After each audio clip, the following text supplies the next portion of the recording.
So, what has the bite force of a literal pickup truck, a heart that can completely reroute its own blood supply, and, wait for it, actually loves to eat fruit? Welcome back to The Explainer. Today, we are diving deep into the American crocodile, Crocodilus acutus for the science buffs out there. We're going to see how this incredible animal goes way beyond some B-movie monster to be an absolute marvel of evolutionary engineering. Here is our roadmap for today. First, we're looking at the ultimate biological machine. Second, crocodile versus alligator. Third, myths, monsters, and mothers. Fourth, the conservation comeback. And finally, we'll wrap up with the next evolutionary crisis. Let's get right into it. All right, Section 1, the ultimate biological machine, engineering an apex predator. It is just staggering to look at how millions of years of evolution have meticulously crafted this perfect survivor, tailored perfectly to the aquatic terrestrial interface. I mean, just look at the bite force, 15,000 newtons. To put that into perspective, Dr. Gregory Erickson did a landmark study measuring the immense crushing power of crocodilian jaws. If you scale his findings up to a large 5-meter male American crocodile, you're looking at a projected bite force that exceeds 15,000 newtons. That is basically the entire weight of a pickup truck concentrated onto a single, precise point. It's a mechanical marvel, generated by these massive muscle complexes hidden right behind their eyes. But, they aren't just about brute force. They're basically living stealth submarines. Crocodilians utilize this fascinating mechanism called a hepatic piston. Instead of just relying on a rib cage to breathe, they use a specific muscle called the diaphragmaticus to physically slide their entire liver and all their viscera backward and forward inside their torso. By shifting their internal center of gravity like that and compressing their lungs, they can actually alter their buoyancy to sink perfectly silently into the depths without creating even a single ripple. And once they're underwater, their cardiovascular system pulls off a complete magic trick. So they possess a 4-chambered heart, sure, but they also have this highly unique dual aorta configuration connected by a tiny valve called the foramen of Panizza. When they hold their breath for a really long dive, muscular valves close and the heart initiates a right-to-left shunt. It literally diverts deoxygenated carbon dioxide-rich blood away from the lungs and routes it directly into the stomach. This makes the stomach environment incredibly acidic, hyper-efficient really, capable of breaking down solid bone and turtle shells. Now, their adaptations don't just stop at freshwater. Unlike a lot of other reptiles, the American crocodile thrives in hypersaline marine environments. How? Well, they have these microscopic, totally functional salt glands located right on their tongues. Using active chemical pumps, they secrete highly concentrated salt through dozens of tiny pores. It's an osmoregulatory feature that perfectly mimics the desalination biology of ocean-going seabirds. It's wild, but it literally allows these crocodiles to traverse open sea currents. Moving on to Section 2, crocodile versus alligator, the ultimate showdown.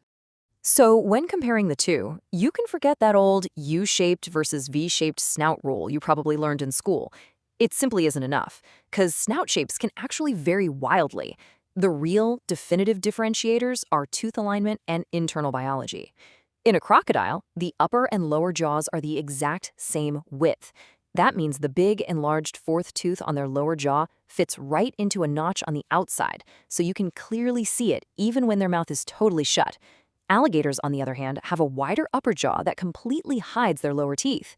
Plus, as we just learned, crocodiles have those amazing functional salt glands, while alligators completely lack them, heavily restricting alligators to fresh water. Because of that, geographically, they almost never cross paths. Well, except in one highly unique zone, southern Florida. It is actually the only place on Earth where the wild ranges of the American alligator and the American crocodile coexist. And this geographic overlap is stabilized entirely by something called microhabitat partitioning. Basically, the alligators dominate the inland freshwater cypress swamps and the Everglades marshes, while the crocodiles claim the salty coastal mangrove estuaries right on the edge. Section 3. Myths, monsters, and mothers, fact versus fiction. Culturally speaking, these animals have always commanded a deep, deep reverence. Mesoamerican cultures actually visualize the very universe as being supported by their massive bodies. In Aztec mythology, for example, the Earth itself was believed to be a primeval, endlessly hungry crocodile named Zapoctli, just floating in a vast ocean. The Aztecs genuinely believed that if Zapoctli's spirit wasn't appeased, the monster would thrash around, causing devastating earthquakes and volcanic eruptions. Today, I'd say our modern myths are a bit less cosmic, but, they're just as incorrect. Let's do a quick rapid-fire debunk. First up, they are not living fossils that have been unchanged for 200 million years. Modern crocodilians are actually highly specialized, relatively recent evolutionary survivors. Second, crocodile tears are a real physical thing, but they definitely aren't emotional.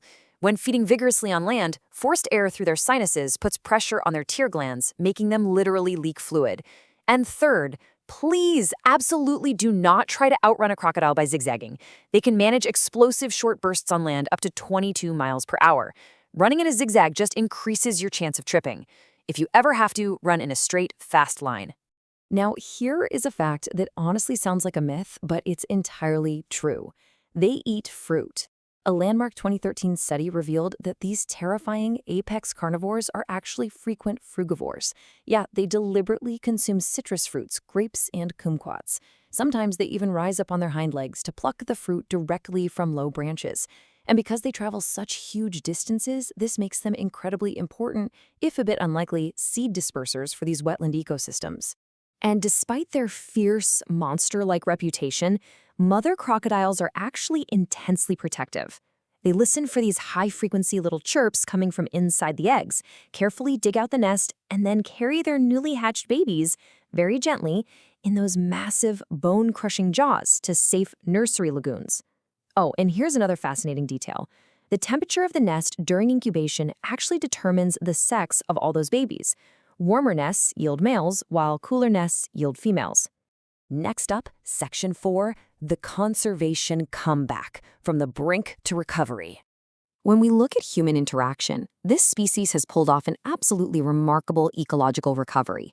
But as we look at documented attacks over a recent 10-year period, context is everything. The American crocodile is generally much shyer than the notorious Nile or saltwater crocodiles. However, as human coastal developments expand and crocodile populations recover, conflict naturally increases. As you can see, Mexico and Costa Rica have higher rates of conflict, mostly due to overlapping use of estuaries for fishing and swimming. Meanwhile, in the US, wild attacks remain exceptionally rare. But getting to a place where we even have a recovering population was definitely not a guarantee. Back in the mid-20th century, unregulated commercial hunting for their belly skin, which, by the way, lacks heavy bone deposits and makes for perfect leather, caused their populations to absolutely collapse. The U.S. Fish and Wildlife Service listed them as endangered in 1975. At that time, Florida had fewer than 30 breeding females left in the wild. 30. But thanks to intense habitat protection and strict trade bans, by 2007, the Florida population had rebounded enough to actually be downlisted to threatened. And this next part brilliantly illustrates one of the most unexpected conservation miracles ever recorded. The Turkey Point Clean Energy Center, which is a nuclear power plant in South Florida, inadvertently created a massive 6,000-acre network of warm water cooling canals. It turned out to be the absolute perfect, predator-free sanctuary for these animals. Since nest monitoring began there, biologists have tagged and released over 9,300 hatchlings from these industrial berms. It really goes to show that wildlife can thrive in the most surprising human landscapes if they're managed correctly.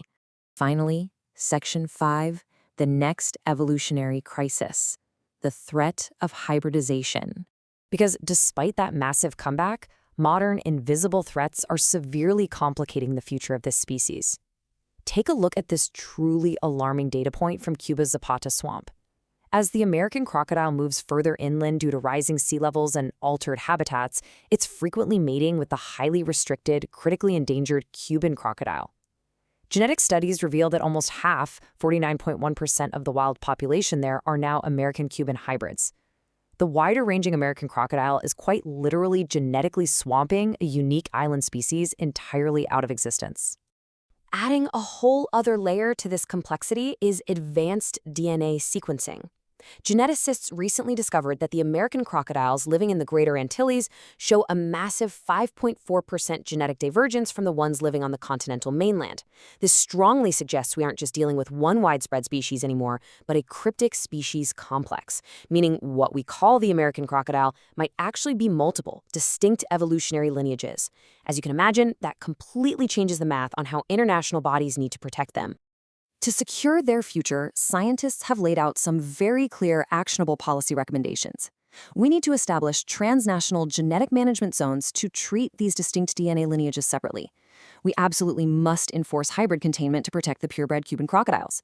On top of that, we desperately need more wildlife underpasses beneath coastal highways to stop vehicle mortalities, which is a massive, massive threat.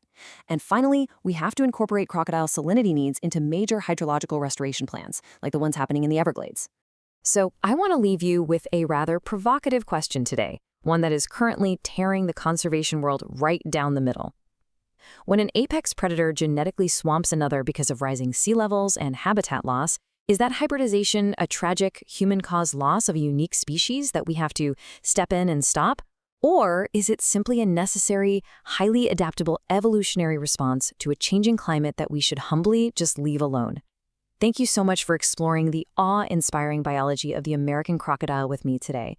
Keep asking those tough questions, and I'll see you on the next explainer.